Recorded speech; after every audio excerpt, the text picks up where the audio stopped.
오늘 본문 예레미야 애가 3장 19절로 33절까지의 말씀을 저와 여러분이 번갈아 교독하시겠습니다. 내 고초와 재난 곧 쑥과 담즙을 기억하소서. 내 마음이 그것을 기억하고 내가 열심히 배우나 이것을 내가 내 마음에 담아두었더니 그것이 오히려 나의 소망이 되었사옴은 여호와의 제자와 그들이 공하심으로 우리가 전념되지 아니하느니이다. 이것들이 아침마다 새로우니 주의 성실하심이 크시도소이다. 내 신세의 이를 여호와는 나의 기억이시니 그러므로 내가 그를 바라리라 하리라. 기다리는 자들에게나 구하는 영혼들에게 여호와는 선하시도다. 사람이 여호와의 구원을 바라고 잠자는 기다림이 좋도다. 사람은 젊었을 때 멍에를 매는 것이 좋으니 혼자 앉아서 잠잠할 것은 주께서 그것을 그에게 메우셨습니다. 그대의 입을 땅에 티끌에 댈지어다. 혹시 소망이 있을지로다. 자기를 치는 자에게 뺨을 돌려내어 지옥으로 배불릴지어다. 이는 주께서 영원하도록 버리지 아니하실 것임이라. 그가 비록 의심하게 하시나 그의 불구한 인자심에 따라 긍휼히 여기실 것입니다. 함께 읽겠습니다. 주께서 인생으로 고생하게 하시며 근심하게 하심은 본심이 아니시로다. 기도하시겠습니다. 하나님, 우리를 둘러싼 어두움이 아무리 캄캄하고 짙을지라도 그 절망의 한복판에서도 소망의 노래를 부를 수 있는 저희들 되게 하시고, 하나님이 그때 우리들을 가르쳐 희망의 노래를 부를 수 있는 하나님의 사람들로 삼아 주시옵소서. 모든 말씀 예수님의 이름으로 기도드립니다. 아멘.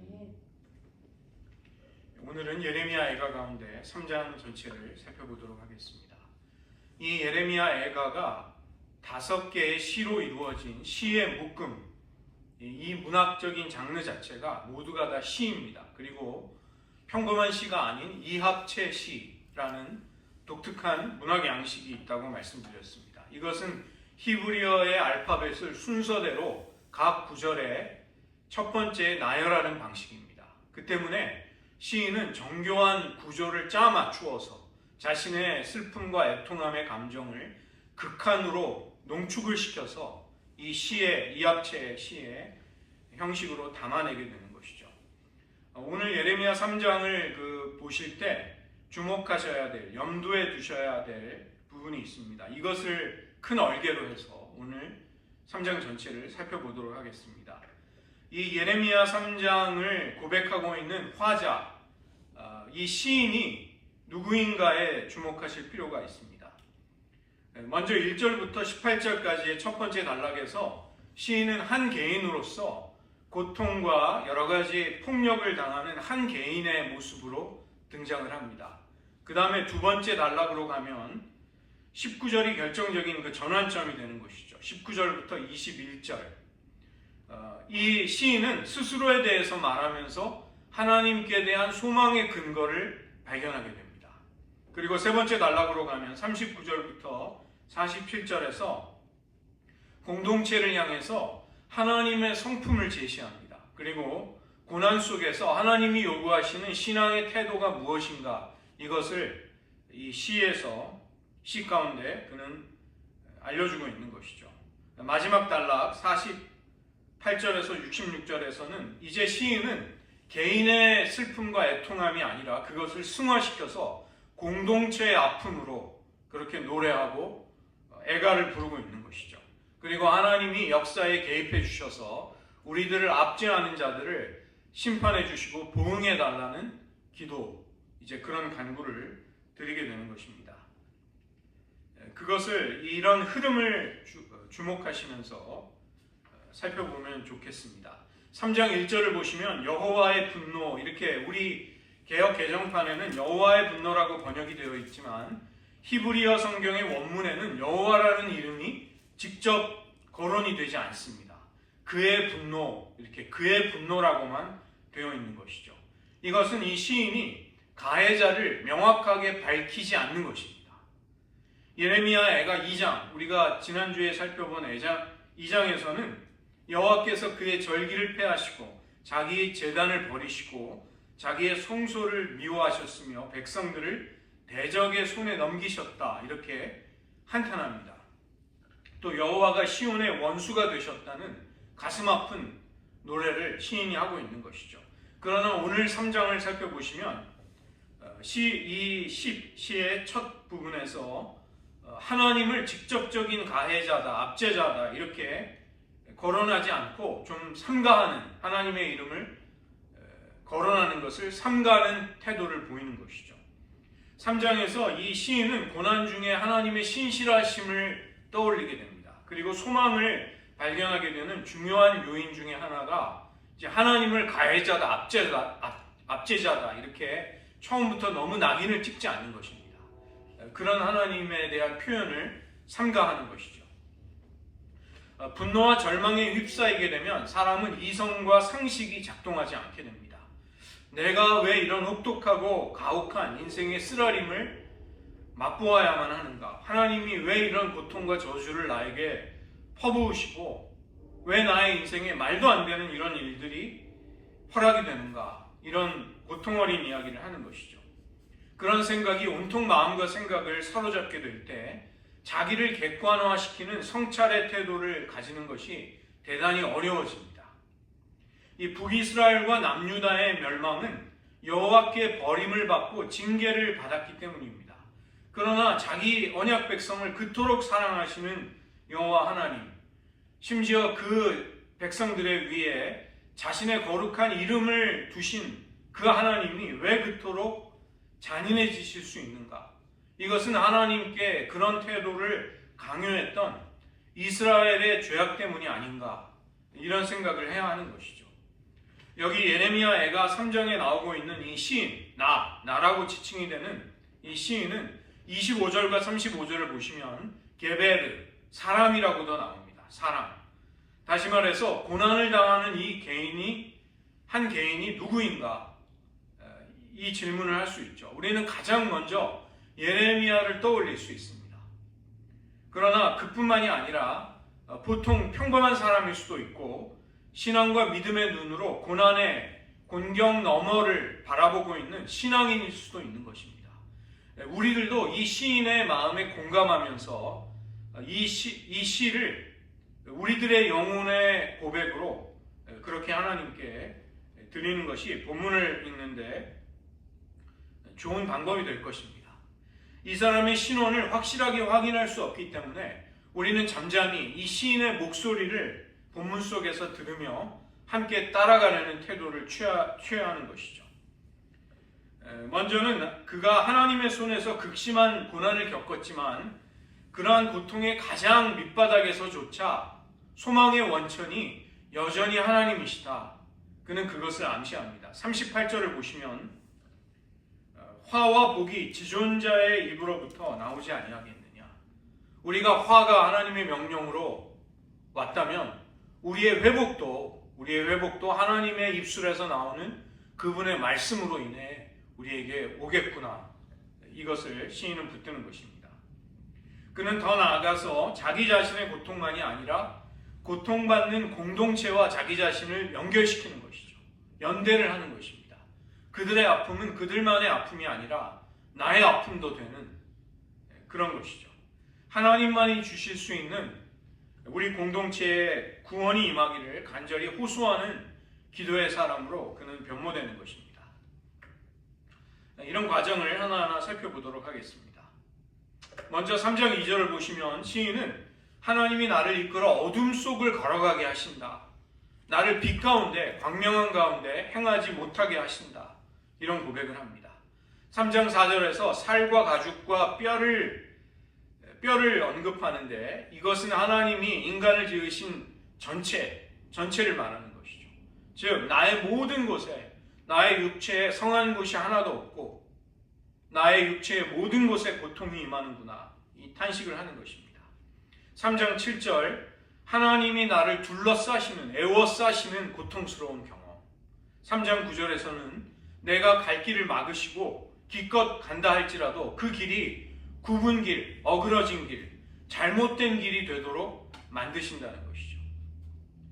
3장 8절이 가장 결정적인 신앙인의 거절당하는 경험입니다.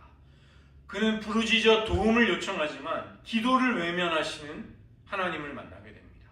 하나님 편에서 기도를 차단해 버리시는 겁니다. 그렇게 되면 고난 속에 있는 사람은 살 희망이 끊어지게 되는 것이죠. 3장 18절에 보시면 여호와께 대한 나의 소망이 끊어졌다. 이 탄식과 비명이 나오는 이유는 바로 하나님이 기도를 듣지 않으시기 때문입니다. 3장 13절에서는 화살로 나의 허리를 맞추셨다. 여기 허리라고 번역이 되어 있는데 히브리어로는 콩팥입니다. 히브리 사람들은 콩팥, 인체의 장기 중에서 콩팥이 생명을 유지하는 중요한 장기가 되기 때문에 하나님이 내 생명의 결정적인 부분을 화살로 쏘아버리셨다. 이렇게 말하는 것입니다. 그리고 나서 두 번째로 그는 스스로에 대해서 조금 더 돌아보면서 하나님께 대한 소망을 기억할 수 있게 됩니다. 이 기도하는 사람, 이 시인의 태도가 소극적인 데서 적극적인 태도로 바뀌게 되는 구절이 오늘 본문 19절입니다. 그는 더 이상 자기 자신을 사냥감이다, 표적이다 이렇게 생각하지 않고 그렇게 느끼지 않고 자기 자신에 대해서 더 깊이 생각에 들어갑니다. 내가 얼마나 가련하고 고독한지를 거듭해서 생각하는 것, 거듭해서 되뇌일 수밖에 없는 것, 그것이 나에게는 쑥과 담즙처럼 정말로 고통입니다. 그러나 내가 그것을 생각해야 함은 내 영혼이 그것을 내게 끊임없이 자꾸만 상기시키기 때문입니다. 그는 자기 내면의 괴로움을 하나님 앞에 이제 토로하고 있는 것이죠. 시인은 이 사로잡혀간 포로의 절망감, 상실감 속에서 기억을 하게 됩니다. 19절과 20절에 기억한다는 말이 히브리어로 자카르라는 말인데 21절에는 전혀 다른 단어를 쓰고 있습니다. 마음에 담아두었다 이렇게 번역을 했는데 히브리어는 슈브라는 단어입니다. 슈브라는 말은 돌이킨다, 돌아온다는 말이죠. 문맥에 따라서 많은 경우 하나님께로 돌아오는 것은 곧 회개하는 것이 되기 때문에 회개한다는 대표적인 말입니다. 이 말은 시인이 자신의 생각과 관심과 사고를 모아서 하나님이 아닌 데로부터 하나님께로, 하나님 바로 그분에게로 그의 생각을 돌이킨다는 것이죠. 이것이 그가 내가 마음에 담아둔다는 말입니다. 단지 자신의 고통만을 의식하며 느끼는 데서 그는 비로소 하나님께로 돌아왔다는 의식의 흐름을 여기서 보여주고 있는 것이죠. 기도하는 사람은 자기 자신과 고통을 대하는 태도에서부터 상황의 변화가 일어나야 되겠다 이렇게 생각하게 됩니다. 신앙의 전통 속에서 그리고 하나님의 말씀의 계시 또 인생의 체험 속에서 우리는 하나님이 어떠한 분이신가, 그분은 인자하시고 정말로 신뢰할 만한 분이시다, 신실하신 분이시다, 이것을 떠올리는 것이죠. 그런 하나님과 그분의 성품을 이제 시인은, 예레미야는 자신의 마음 안으로, 자신의 생각 안으로 다시 돌이키고 있는 것입니다. 기도하는 사람은 기도하는 자리에서 하나님의 성품을 떠올릴 수 있게 됩니다. 눈앞의 상황과 현재 처하고 있는 현실만을 보지 않을 수 있게 되는 것입니다. 단순히 기억하는 데서 더 깊은 곳으로 나아갈 수 있게 된 시인은 마음속에서 하나님의 성품을 떠올리고 그것을 소망의 근거로 붙잡는 것이죠. 그것이 바로 소망을 발견하게 되는 시점인 것입니다. 하나님이 어떠한 분이신지, 그분의 성품이 나의 평생 얼마나 일관되고 신뢰하며 의지할 만한 분이셨는지를 회상할 수 있게 되자 소망이 이 시인의 마음속에서부터, 영혼에서부터 솟구쳐 오르게 됩니다. 모든 것은 아직 달라지지 않았습니다. 그러나 기도하는 사람은 믿음을 통해 하나님이 어떠한 분이신지를 붙들고 의지하기 시작합니다. 그러자 도저히 희망을 품을 수 없는 그런 자리에서조차, 그런 때에조차 소망을 고백하고 노래할 수 있게 되는 것이죠. 우리가 진멸되지 않은 것은 여호와의 헤세드와 라함 때문이었구나. 그렇게 고백하는 것입니다. 이 라함이 바로 불쌍히 여기는 긍휼, 자비, 하나님의 사랑이죠. 이 라함은 레헴, 어머니의 자궁으로부터 나온 말입니다. 대한 성서공회에 민영진 총무라는 목사님이 계신데 성서를 번역하는데 우리 한국 교계에 큰 역할을 한 분이십니다. 이분이 이스라엘에 유학을 갔는데 이제 상점에 들어가서 빵을 달라고 할 때 레햄을 달라고 한 것입니다. 빵은 이 리을을 엘로 발음을 해야 됩니다. 레햄, 베들레헴. 베트가 집이고 레햄이 빵이기 때문에 베들레헴은 빵집이 되는 것이죠.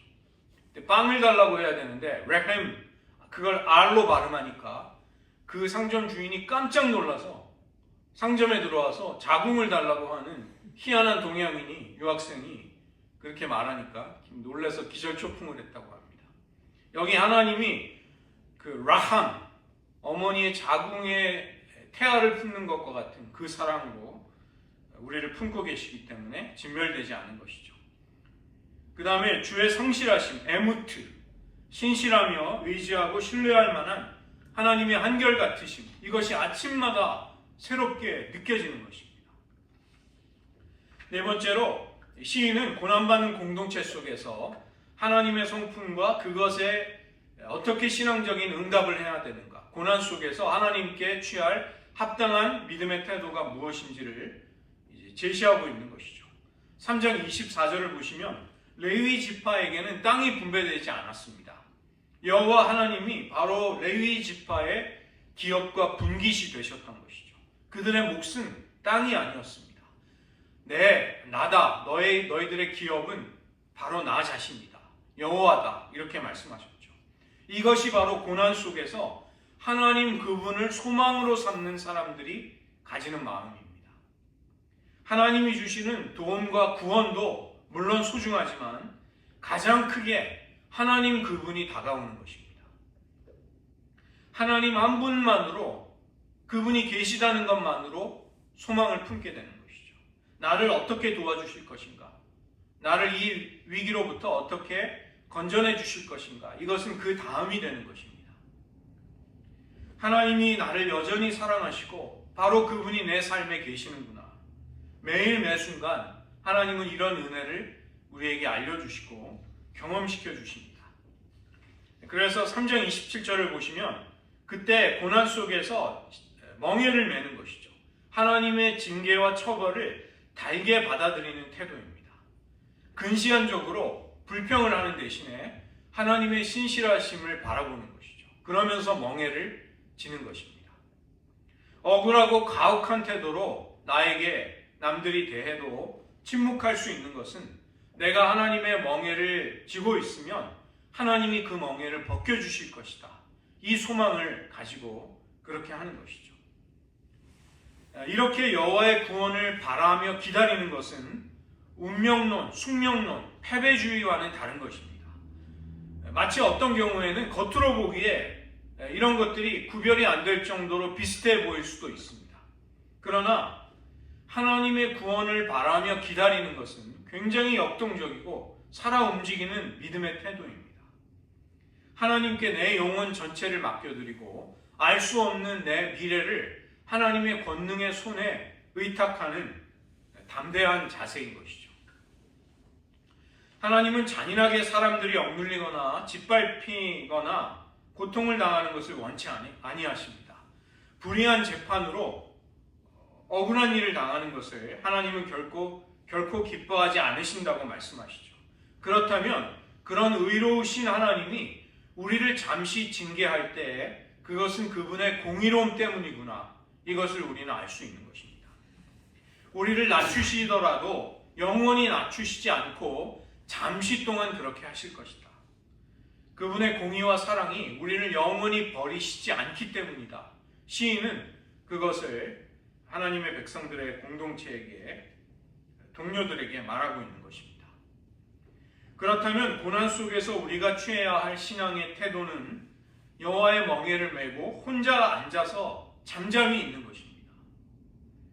입을 땅의 티끌에 대고 뺨을 치는 자에게 우리의 뺨을 대주는 것입니다. 바로 예수님이 십자가로 가시는 여정 속에서 바로 이 믿음의 태도를 취하셨던 것이죠. 그분은 하나님께 소망을 두고 하나님을 바라며 의지하셨습니다. 그 때문에 예수님은 그렇게 하실 수 있으셨습니다. 하나님은 우리가 잠시 겪는 수치와 고난을 그냥 두지 아니하시고 때에 맞춰서 우리의 삶 가운데 개입하실 것입니다. 고난 속에서 우리가 취해야 할 또 다른 태도는 우리의 죄를 조사하는 것입니다. 이것은 우리 자신을 성찰하는 것이죠. 우리가 행한 바가 다 옳다는 확신을 내려놓고 그동안에 내가 의롭다는 태도를 뒤로 두고서 우리의 행위를 조사하는 것이죠.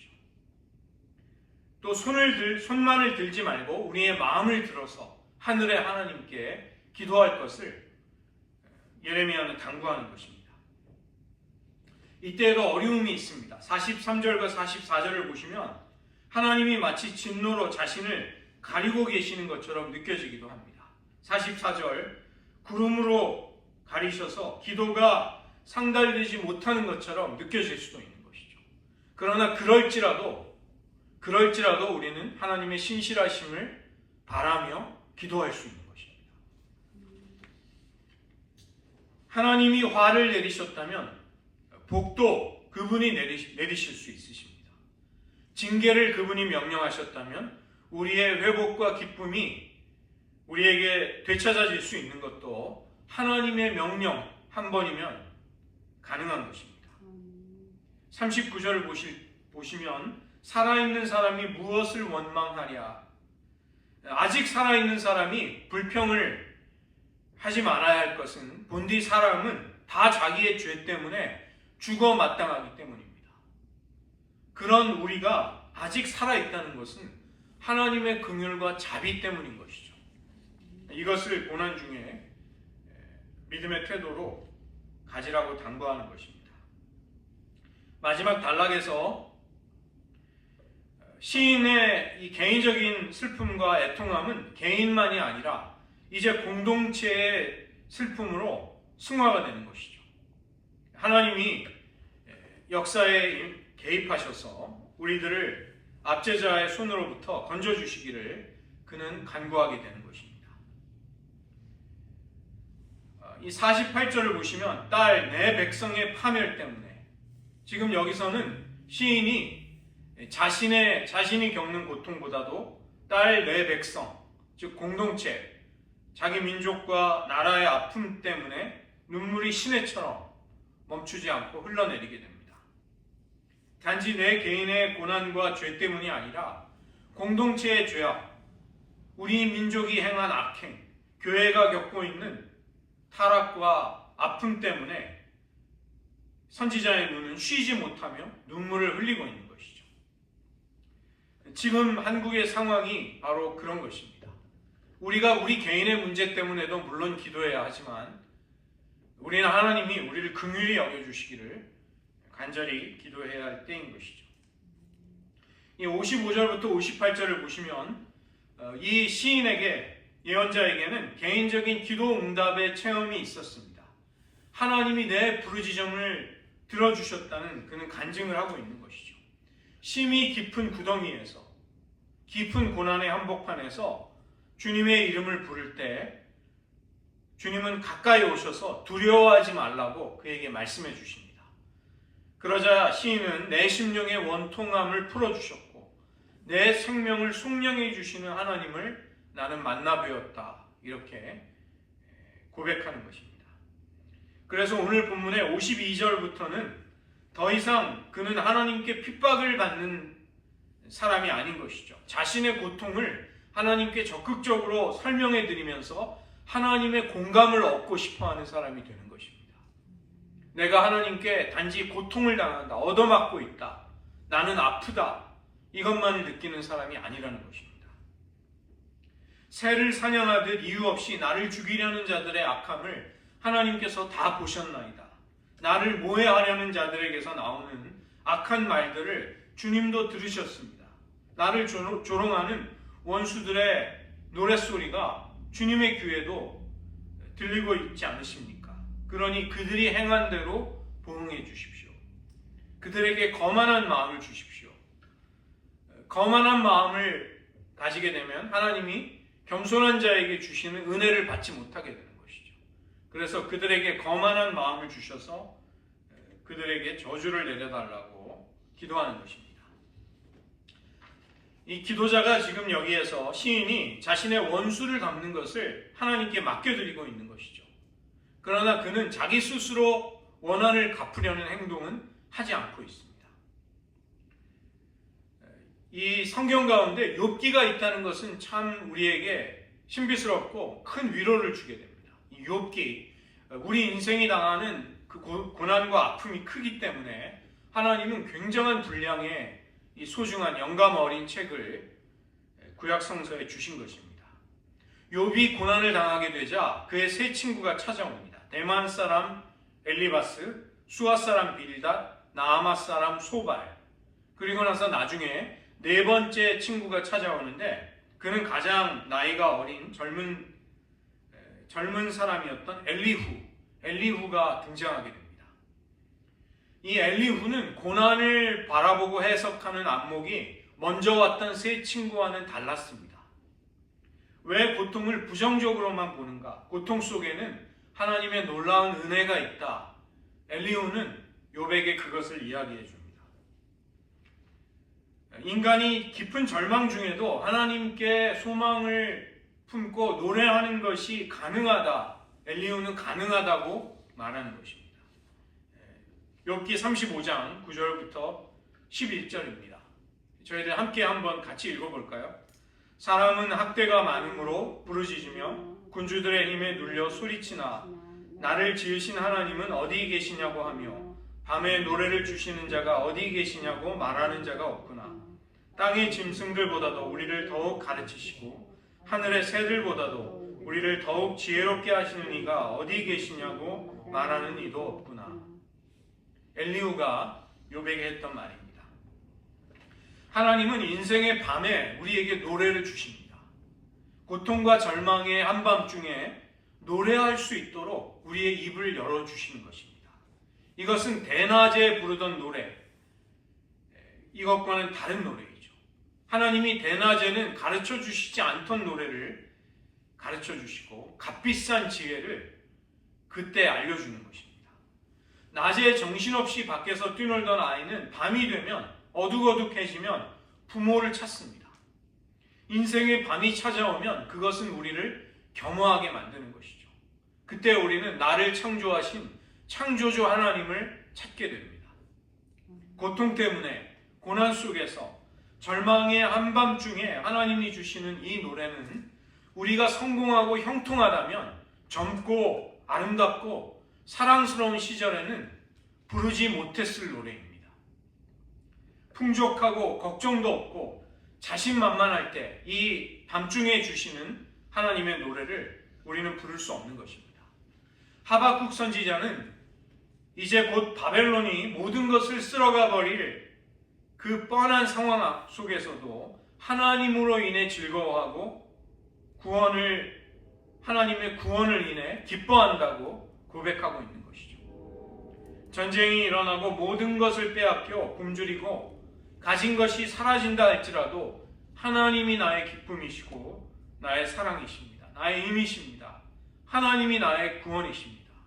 이것을 하박국 선지자는 노래하는 것입니다. 결국은 하나님이 이 어두움을 헤쳐주시고 우리에게 아름다운 날을 주실 것을 바라봅니다. 시편 39편은 다윗이 심각한 중병에 걸려서 병상에서 지은 시편입니다. 39편 4절에서 제가 읽어드리겠습니다. 여호와여 나의 종말과 연한의 어떠함을 알게 하사 나로 나의 연약함을 알게 하소서. 나는 왕이지만 이 병약한 자리에서 하나님 저는 정말로 아무것도 아니군요. 내가 어떤 권력을 가지고 있다 할지라도 병상에 눕기 전에는 깨닫지 못했던 지혜를 하나님 제가 배우게 되었나이다. 다윗의 고백입니다. 시편 39편 5절 주께서 나의 날을 한 뼘 길이만큼 되게 하시매 나의 일생이 주 앞에는 없는 것 같사오니 사람은 그가 든든히 서 있을 때에도 진실로 모두가 허사뿐이니이다. 다윗도 39장 7절에서 그가 밤중에 여호와께 배운 노래를 부르고 있습니다. 주여, 이제 내가 무엇을 바라리요? 나의 소망은 주께 있나이다. 하나님은 이스라엘이 멸망당하고 포로가 되어서 사로잡혀간 그 자리에서 그 역사의 캄캄한 한밤중에 하나님만을 사랑하고 의지해야 할 지혜를 가르치십니다. 우리에게도 지금 인생의 밤이 찾아왔습니까? 우리 공동체가, 우리 나라와 민족이 이 밤을 맞이하고 있습니까? 그러나 그 한밤중에도 하나님이 부르시는 희망의 노래를 부를 수 있는 우리 모두가 되시기를 주님의 이름으로 축원드립니다. 이 시간 말씀을 의지하며 기도하기 원합니다. 특별히 19절부터 21절을 염두에 두시면서 하나님, 제가 나의 고난, 쑥과 담즙과 쓰라린 인생의 경험만을 단지 마음에 품고 있지 말게 하시고 나의 고난을 여호와 앞에 성찰하며 정직하게 남김없이 다 토해낼 수 있는 더 깊은 기도의 자리로 가게 하여 주시옵소서. 우리가 하나님 아닌 데서 우리의 생각과 마음을 하나님께로 돌이키자, 돌이키게 되자 오히려 나의 소망이 되었다는 이 예레미야의 고백이 우리에게도 있게 하여 주시옵소서. 고난의 그 캄캄한 자리 한가운데서 하나님의 성품이 떠오르고 그것이 상기됨으로써 소망의 원천을 발견하게 하여 주시옵소서. 여러분의 입술과 마음으로 여러분의 고난을 염두에 두시면서 한번 기도하겠습니다.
예레미야는 그의 깊은 고난 속에서 쑥과 담즙과 같은 그의 인생의 쓰라린 고난만을 생각하는 것이 아니라 그 모든 고난을 하나님 앞에 토해내기 시작하고 또 하나님께 집중하지 못하던 데서 하나님께로 그의 마음과 생각과 영혼이 돌이키자 그는 거기서 소망의 원천을 발견하게 됩니다. 하나님, 우리들의 영혼 안에도 이러한 일들이 일어나게 하여 주시옵소서. 우리가 고통과 인생의 쓰라린 아픔을 겪을 때 그 고통만을 바라보며 느끼는 대신에 거기에서 더 나아가 깊은 기도의 자리에서 하나님의 성품을 떠올릴 수 있게 하시고 주님의 인자와 성실이 우리를 불쌍히 여기시는 하나님의 사랑이 우리를 영영히 버리시지 않을 것을 확신케 하여 주시옵소서. 우리들 매일 깨어 아침마다 여호와의 인자가 긍휼이 풍성함을 날마다 경험하게 도와주시고 다윗도 병상에서 더 깊은 은혜를 발견하고 소망이 하나님께만 있음을 고백하였듯 하박국도 모든 것을 전쟁으로 잃어버리게 될 위기 앞에서조차 하나님으로 인해 기뻐하고 즐거워하였던 것처럼 우리들의 영혼에도 이런 소망이 넘치기를 원합니다. 하나님, 우리가 그 소망을 억지로 우리들의 의지로 만들어내려고 헛된 노력을 하는 대신에 잠잠히 앉아 티끌을 입에 대고 겸손히 하나님의 멍에를 짊어짐으로써 잠잠히 침묵하는 그 자리에서 하나님의 긍휼과 말할 수 없는 은혜를 경험하게 하여 주시옵소서. 하나님, 그러한 자리가 우리들을 새롭게 하여 주시고 그러한 자리에서 하나님을 향한 진정한 감사와 기쁨의 노래를 올려드리는 저희들 되게 하여 주시옵소서. 모든 말씀 예수님의 이름으로 기도드립니다.